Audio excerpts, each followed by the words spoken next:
નમસ્કાર. Office space solution લિમિટેડના broker conference અમદાવાદમાં આપ સૌનું ખૂબ સ્વાગત. પહેલાં તમારો પરિચય કંપનીના મેનેજમેન્ટથી કરાવું.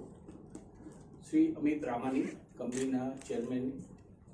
શ્રી સુમિત લાલાનીજી, કંપનીના ડેપ્યુટી CEO, અને શ્રી રવિ દુગલજી, કંપનીના CFO. મારી સાથે છે અર્જુન જાની, એક્સિસ કેપિટલથી, BRL, અને હું રજત રાવલ, ICICI. IPOની માહિતી આપું તો IPO છે 364 રૂપિયાથી 338નું પ્રાઇસ બેન્ડ. IPO 22મી મે IPOની ઓપનિંગ છે અને 27 મે સોમવારે IPO ક્લોઝ થશે. 21મી મે એન્કર બુક પબ્લિશ થશે. IPOની સાઇઝ છે 600 કરોડ આશરે. 29 શેરની લોટ રહેશે. IPO 75% QIB, 15% HNI અને 10% રિટેલ. થોડી કંપનીની માહિતી આપું તો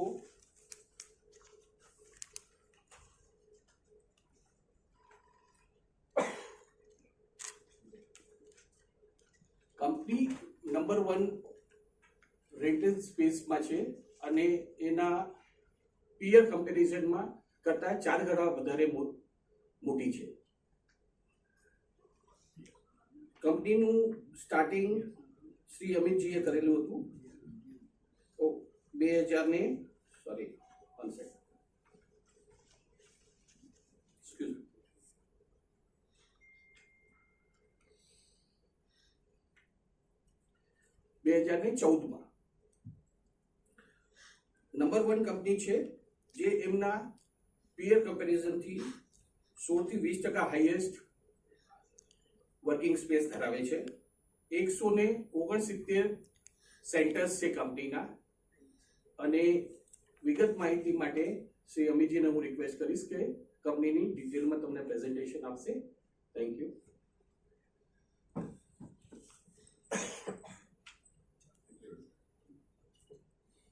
Thank you everybody for joining the presentation here. I'll quickly talk a little bit about the business. When we started the business, we were trying to solve for 3 problems that were there. One, in the workplace, commercial workplace, which people use for their office spaces. One of the challenges was flexibility, right? People wanted to have a choice of 1 day or 100 days, but clearly, the landlords would want a longer lock-in. Second, we believe that the growth and the infrastructure in the country would not keep pace together, so commute times will increase. As a result, people will want workspaces closer to their homes. So accessibility becomes important. And the third was ease of use. Anybody who builds out a 25-50-seater office understands the complexity of acquiring space, designing, and then maintaining that space. So for a smaller cohort size, we could have a plug-and-play solution. So these were the 3 problem statements we are solving on the demand side: flexibility, accessibility, and ease of use.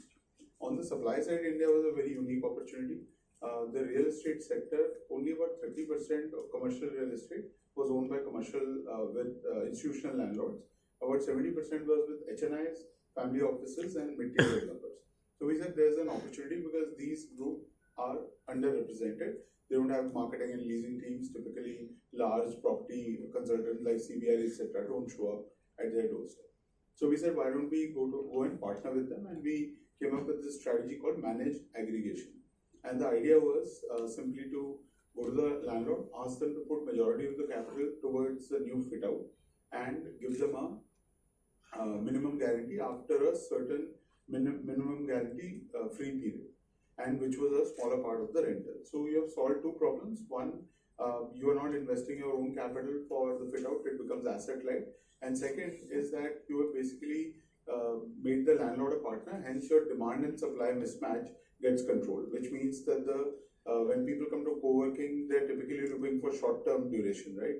And our structure on the lease side would be 5 or 6 years, right? So we were able to partner with the landlord. As a result, mitigated our risk completely from that part. So what do? We do co-working, which is typically a 500-seater odd center. We build it out, and typically anywhere between 10 to 20 different clients of let's say 10 seat to maybe 200 seats all coexist in that co-working center. We currently have 169 locations. We have 1,05,000 seats that are operational, and we are operational in 16 cities, which gives us the largest number of meeting rooms that are available. And we can offer mobility solutions. This could be a meeting room for an hour, or a seat for a day, or a virtual office for registration and such. When COVID happened, enterprises came in a big way, and they essentially adopted co-working. So that's our Office Enterprise solution. We were earlier taking the fit-out cost from the landlord, giving it to third-party partners. We insourced all of that. So today we have what's called Office Transform, that is a design and build business. And then we insource the facility management, because in a service business, obviously every member of the team that delivers that service is important. So we insourced it. 2,500 people now under our facility management umbrella called Office Care. So under a single platform, you are able to take 1 seat to 1,000 seats. You are able to take design services, build services. One of our focus areas going forward is going to be on managed aggregation. We have perfected that model, and we'll continue to grow that. Clearly, as customers come to us, they have requirements in terms of conveniences, and we currently offer them food and beverage, IT services, and so on. And we believe that portfolio can grow. So we will continue to offer better services and convenience to our customers, and obviously add to our revenue pool. In terms of existing markets, we will continue to go deeper into tier 1 cities. I mentioned tier 2 cities. Obviously, we are currently in 7 of those. We'll add 3 more. So about these 19 total cities will, where we believe the growth journey of India from 3 to 5 trillion economy will play out. So we have obviously market pole position in those cities. Clearly, as we scale up, operational efficiency will come in, operating leverage will come in, and that's one of the areas that will be a focus area for us. Founding team here, all of them have been, part of the journey. Sumit was originally part of founding team. Manudhir, the CEO, originally part of founding team. The Payan Sen, originally part of the founding team as well. Ravi, our CFO, is from Livguard and Airtel. Very, very experienced team. Our board, Rajesh Khanbanda is Nivea Sports, Managing Director, and obviously on our board. Anil Parashar, board member at Indigo Airlines, ex-CFO of Indigo Airlines.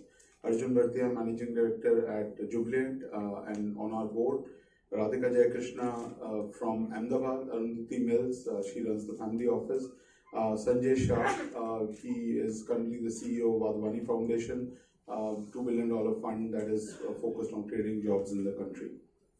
And this is what delivers awesomeness every day. So thank you so much for your time, and happy to take any questions. Listed requirement, right? So I don't think we are any different. So 65% is from corporates, about 23% is from mid-sized companies and SMEs, and about 10% is startups. So if you look at the total complexion of the country, I think the startups would only make up about 10% of the commercial real estate market as well. Don't they need more of it? Like, don't they need more such spaces from you? Like, they deserve more, no?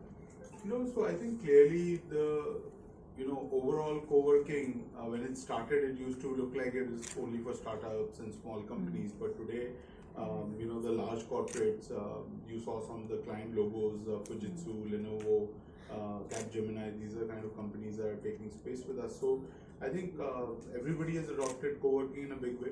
It's not just startup, though I agree when it started, it was seen as a solution for startups. But this is a true reflection of what the commercial real estate market looks like today. It's a continuously loss-making company. What is the accumulated loss, and when the company will be out of woods?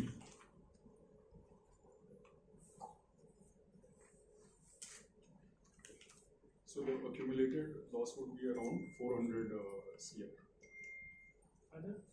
Yeah, which includes the depreciation also. So if you look at the balance sheet, our net worth is around 241 CR as on December 23. And the total fundraise what we have done is around 645 crores. Your EPS, your PE, your reserve, your return on network average is negative.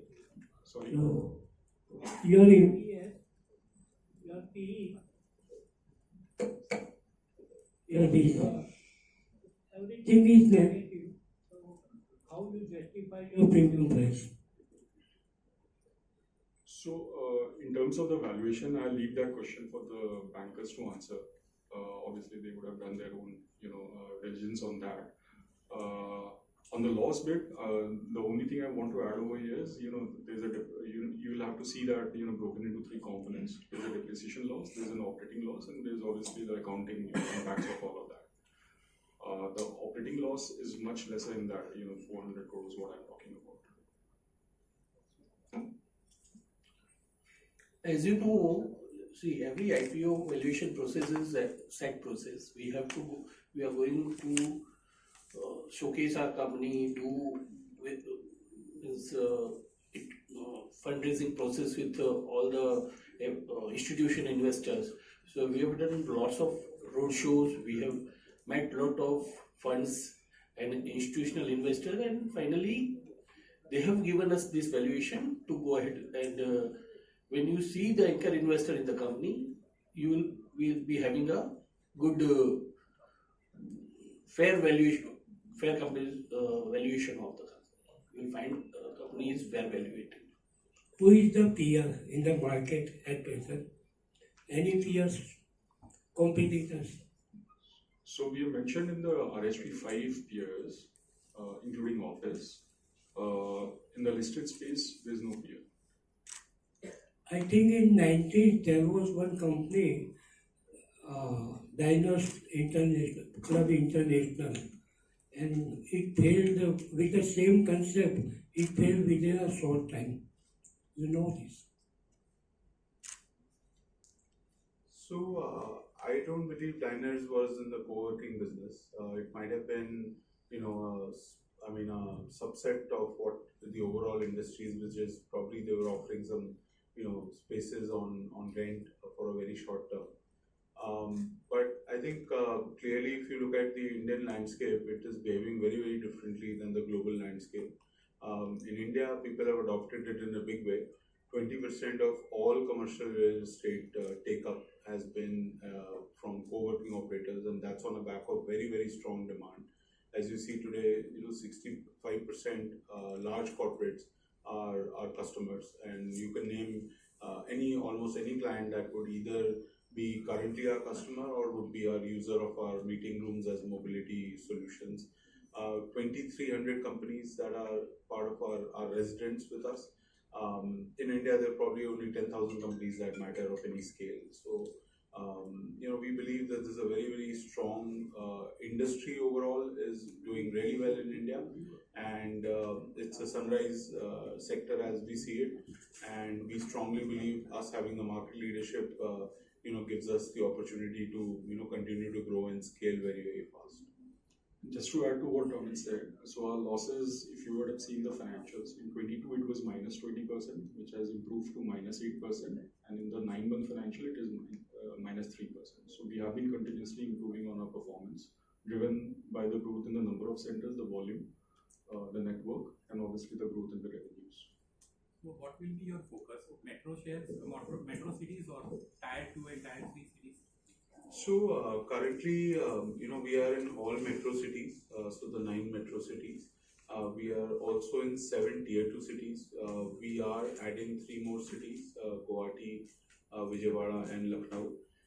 For now, I think we will focus on these cities, because we believe that at least from a growth and commercial activity perspective, these 19 odd cities are the top cities where a lot of expansion would happen.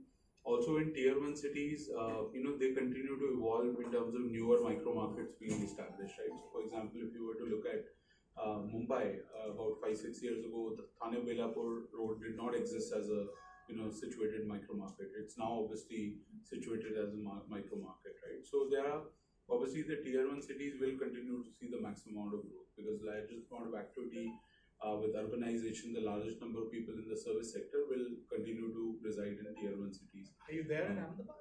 Yes, we are. Where exactly? So we are in a property called RE11, very close from here. It's the junction of SG